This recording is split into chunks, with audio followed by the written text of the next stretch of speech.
In the late 19th century, a system known as apartheid was conceived in South Africa.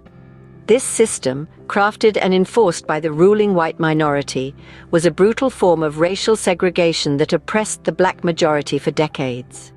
The echoes of this horrific era in South African history still reverberate today. Fast forward to the mid-20th century. The winds of change were blowing across the United States.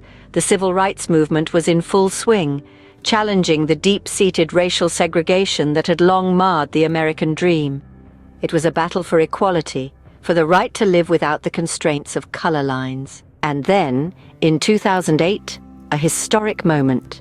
The United States elected its first African-American president, Barack Obama. It was a victory for equality, a beacon of hope for racial reconciliation, a sign that perhaps the vicious cycles of history could be broken. But now, in 2025, we find ourselves facing a strange, disquieting paradox. A new form of apartheid seems to be taking root, not in South Africa, but in the United States and beyond.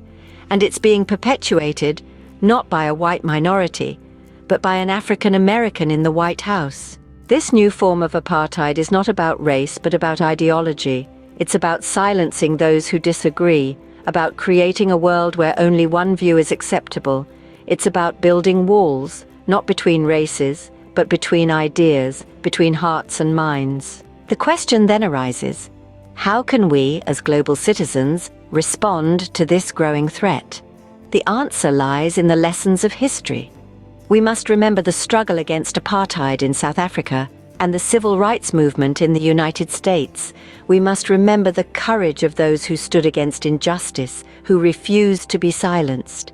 We must remember the power of unity, of standing together for a common cause. In the face of this new form of apartheid, we must not remain silent.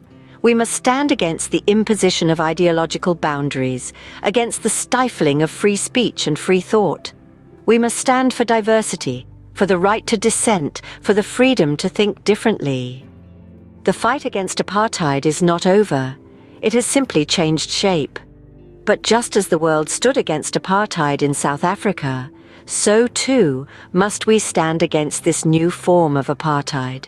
Remember, the power to challenge injustice lies with you. Stand against apartheid in all its forms. Stand for freedom, for diversity, for the right to think differently. The future of our world depends on it.